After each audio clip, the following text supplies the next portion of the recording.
Teamwork and motivation is what we strive on in the military. It's very important to us to always stay together and work hard no matter what happens. Growing up, I always wanted to be in the Navy SEALs. Ever since I was about 15 years old, I grew up and I wanted to be with the SEALs. So I started training with Billy Shelton when I was about 15 years old. And from then on, it was all uphill because I was able to, he started me in Navy, he was an ex-SEAL, and he started training me in the Navy SEALs. And it really helped me be able to be prepared for all the training and different techniques that we needed to do with the SEALs. One thing that he pounded into me early was teamwork and dedication, and that definitely doubled and even tripled when we got to the SEALs because that was the main thing. All through my life, I trained hard and hard, all lifting, working out, everything. Once we got to the SEALs, there was no highway. You needed to work hard or you needed to quit, and so many guys did quit. One thing that I always did was I always thought about the end result, and the best thing to do is think about the end result at all times. We started out our training our training started in phase 1, and that was physical conditioning and which involved a lot of working out, and every once in a while one of those little drill instructors would yell, "Push them out," and then we'd have to do our push-ups. Next thing that started was Hell Week, which started off with a bang. We started and they came in to one of our rooms and just started shooting off blanks and flashing the lights and blowing whistles.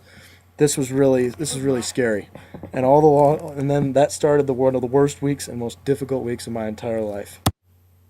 Throughout the week, I probably did close to 10,000 push-ups. We would do so many push-ups, running. There was a 4-mile run that we had to do in under 32 minutes, and this run consisted of some of the hardest terrain I had ever seen. There was snow. It was up in Grandview, Illinois, so there was lots of snow. There was hills. There was trees. And it was so cold. And after every drill, sometimes our instructors would even yell, "Get wet and sandy," which means we had to go dive in the cold water of Lake Michigan and then roll in the sand to help keep us from and get us used to being cold at all times. And so we were training, and in phase 1, it was just grueling workouts and different things that we had to do. Phase 2 consisted of a lot of water work. We had to do a lot of swimming, more push-ups, of course, and there was a lot of swimming, diving, practicing holding our breath underwater for 2 minutes. Many guys couldn't cut this week. One of the hardest things we had to do was when we had to take a boat out, and when we took the boat out, we had to take it out to the middle, and we had to survive through the crashing waves, and we had to dive underwater, and we had to be able to swim underwater and not panic. The third phase consisted of weapons and land practice. And so during this time, we practiced shooting guns and learning how to conduct ourselves while on the land. This gave us a lot of training with our weapons and just different things that we had to do. And this really helped because it really taught all the guys and taught us what we need to do to be able to shoot. Matthew Axelson, 29, from California. I always called him Axe, and I knew him well. My twin brother Morgan was his best friend. I had been together for a long time in SEAL Delivery Vehicle Team 1 Alpha Platoon. Axe was a big man. He was 6'4" with blue eyes and curly hair. He was extremely smart. I always loved talking to him because of how much he knew. He always had the right answer. He always knew where to be at the right time. He was always very professional. I never once saw him upset, and he always knew exactly what he was doing. In combat, he was a very athletic guy, moving very agile and swift. He would have been a professional golfer if it wasn't for the war. You could hardly meet a better person. Another guy on our team was Michael Murphy. He was my best friend who graduated from Penn State. He was a hockey player. He shut down a lot of offers to law schools, but instead decided to attend in the Navy. We started our careers as SEALs at the same time.